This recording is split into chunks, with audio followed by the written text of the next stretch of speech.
बिस्मिल्लाहिर्रहमानिर्रहीम। आज हम हफ्ते के एमसीक्यूज को डिस्कस करने वाले हैं। तो हमारे पास एमसीक्यू नंबर फर्स्ट है, the soldier was punish for his perfidy which shocked even his closest comrades. The word perfidy most nearly mean, हमारे पास यहाँ पर क्या होगा। अब यहाँ पर जैसे आप देखते हैं तो हमारे पास इसका मतलब निकलता है क्या चीज, जब आपके पास कोई बंदा क्या हो, डिसऑनेस्ट हो, डिसऑनेस्ट। तो हमारे पास यहाँ पर हो जाएगा बिट्रायल, आपके पास option number second is the correct one. Next one है डिस्पाइट मेनी ऑब्स्टिकल्स। अब यहाँ पर आपसे कोई सवाल पूछ सकता है, डिस्पाइट मेनी ऑब्स्टिकल। तो most of the students they think despite many obstacles, hindrances को कहते हैं, रुकावटों को कहते हैं। जैसे यहाँ पर ये देखते हैं, यहाँ पर कामा है। Now student think this one is dependent clause. ये डिपेंडेंट क्लॉज नहीं है। क्यों नहीं है? क्योंकि डिपेंडेंट क्लॉज में आपके पास वर्ब होना चाहिए। अब इसमें आपके पास कोई वर्ब नहीं है, तो that is why this is not dependent. अगर आपसे कोई पूछे कि इज दिस, आपके पास कौन सा है, क्या ये हमारे पास सिंपल सेंटेंस है या कंपाउंड सेंटेंस है या complex, most of the student यहां पर कहते हैं ये कॉम्प्लेक्स है, but this one is not complex sentence. The reason is क्योंकि ये आपके पास डिपेंडेंट क्लॉज नहीं है। She remained tenacious in pursuing her dreams. अब यहां पर आपके पास क्या है, consistent। तो यहां पर आपके पास option number B is the right option. The teacher said to the student, do not waste your precious time.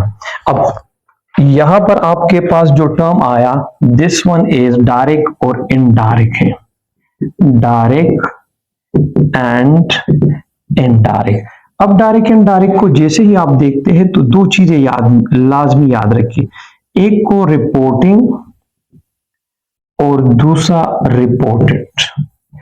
जब भी हम इन्वर्टेड कामास के बाहर हो, the part that is outside inverted commas reporting and the part that is inside inverted commas that is reported. अब देखिए direct के दो पार्ट्स हुए, ये और ये। अब अगर यहां पर रिपोर्टिंग में आपके पास कभी भी प्रेजेंट आ जाए, दिस वन इज प्रेजेंट, तो यहां पर आपके पास क्या होगा, नो चेंज। अगर ये वाला आपके पास फ्यूचर है तो यहां पर भी नो चेंज। इन टेंस याद रखिए आपके पास क्या होगा, टेंस लाजमी है हमारे पास, यहां पर भी टेंस। अगर आपके पास टर्म किस चीज में आया, रिपोर्टिंग फ्यूचर में आया, आपके पास फ्यूचर, तो यहां पर आपके पास चेंजेस होंगे किस चीज में, टेंस में। Be careful. तो फर्स्ट स्टेप आपके पास है। अब यहां पर आपके पास ये तो हमारे पास बेसिकली होता है किस चीज के लिए, डिक्लेरेटिव स्ट्रक्चर के लिए। हमारे पास कौन सा, डिक्लेरेटिव सेंटेंसेस के लिए है। लेकिन अगर आपके पास रिपोर्टिंग, सॉरी ये आपके पास फ्यूचर नहीं है, सॉरी ये आपके पास पास्ट है, ये वाला आपके पास पास्ट में। अगर ये वाला पास्ट में है तो यहां पर चेंजेस, अगर फ्यूचर है तो यहां पर चेंजेस नहीं होगी। यहां पर आपके पास रिपोर्टिंग आपके पास आया पास्ट में और रिपोर्टेड आपके पास आया इंपेरेटिव। तो फर्स्ट इंपेरेटिव कौन से सेंटेंसेस होते हैं, तो जैसे आप इंपेरेटिव को देखते हैं तो इसमें आपके पास क्या क्या चीजें होगी, ऑर्डर है, एडवाइस है, रिक्वेस्ट है, कमांड है, एटसेट्रा। अब यहां पर आपके पास जब सेड है या सेड टू है, इसको हम चेंज करते हैं ऑर्डर्ड में, एडवाइस्ड में, रिक्वेस्टेड में, कमांडेड में। अगर ऑब्जेक्ट है तो ऑब्जेक्ट लगाओ, इसके बाद टू होगा and then rest of the sentence होगा। तो यहां पर हमारे पास number one order, advice, forbade, told तो खत्म हो जाएगा। दूसरी बात याद रखिए, हमारे पास पहले हम लिखते हैं क्या, नॉट टू, अगर नेगेटिव है तो नॉट टू का इस्तेमाल करेंगे। अब यहां पर सेंटेंस में जो कहा गया है तो टीचर ने एडवाइस किया है, ऑर्डर नहीं किया, तो that is why we have to go for advice. Option number A is the correct one. Next one है the manager give the employees a bonus. अब यहां पर हमने डिस्कशन की थी, अगर आपको याद हो, ट्रांजिटिव वर्ब में। तो ट्रांजिटिव में एक हमारे पास है monotransitive, ditransitive and the third one is complex transitive.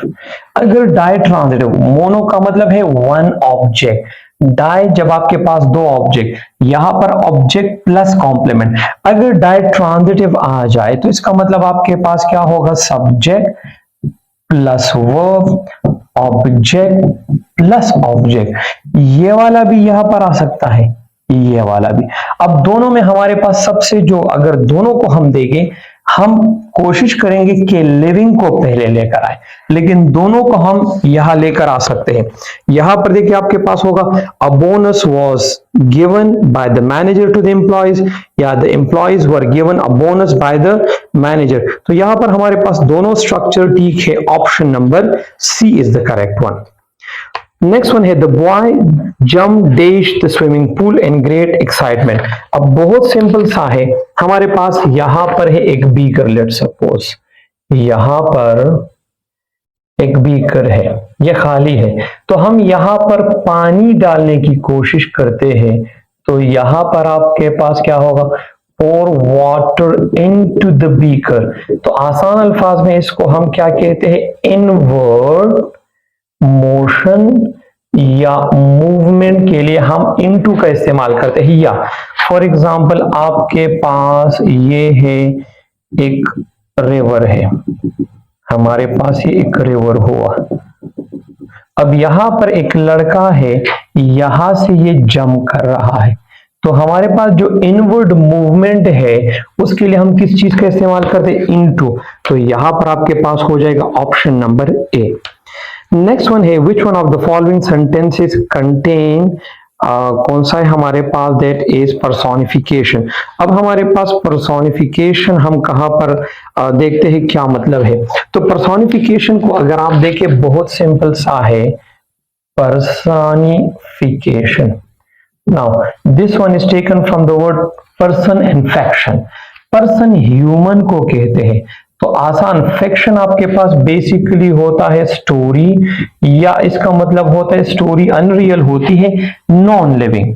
तो आसान अल्फाज में जब हम ह्यूमन क्वालिटी किसी नॉन लिविंग को दे दे, द क्वालिटीज ऑफ ह्यूमन जो that are given to what, किसको हम देते हैं, वो हम देते हैं नॉन लिविंग को, उसके लिए हम क्या इस्तेमाल करते हैं, पर्सोनिफिकेशन। अब यहां पे है the flowers danced happily in the breeze. अब मुझे ये बताए क्वालिटी क्या है, किसकी है, dancing is the quality of humans, that is given to whom, that is given to flowers. तो यहां पर हमारे पास क्या है, हमारे पास option number A is the correct one. Next one है he speaks English fluently always in the class. हम लोगों ने पढ़ा भी है कि आपके पास ऑर्डर ऑफ एडवर्ब है। अब ऑर्डर ऑफ एडवर्ब आपके पास किस तरह होता है, F M P T. Most of the time ये हमारे पास इस्तेमाल होता है before verb, this one is use after a verb, before a verb and after a verb. Frequency, manner, place और time, this one is what, ये हमारे पास adverb का जो है वो क्या है, फार्मूला है। तो यहां पर आपके पास हो जाएगी he always speaks English fluently in the class। Option number C is the correct one। Next one है that is choose the correct sentence। the student completed their homework carefully last। Again यहां पर हमारे पास क्या है, order of adverb है, तो हमारे पास क्या हो जाएगा, केयरफुली आपके पास क्या है, this is adverb of manner. और यहां पर हमारे पास एडवर्ब ऑफ मैनर है, प्लेस है और टाइम है। तो यहां पर हमारे पास कौन सा ऑप्शन हो जाएगा, option number A is the correct one. Next one है the number of participants in the competition dash increasing every year। अब यहां पर आसान सा ट्रिक है, कभी भी आपके पास आ जाए द नंबर ऑफ, और एक है आपके पास a number of. The number of हमेशा आपके पास सिंगुलर वर्ब लेगा, और ये हमेशा आपके पास प्लूरल वर्ब लेगा। तो यहां पर आपके पास है द नंबर ऑफ पार्टिसिपेंट्स, तो यहां पर आपके पास ऑप्शन कौन सा हो जाएगा? आपके पास ऑप्शन नंबर होगा कौन सा? That is option number C is the correct one. तो हमारे पास ये लास्ट एमसीक्यू था और इसमें ऑप्शन नंबर सी करेक्ट है। Thank you.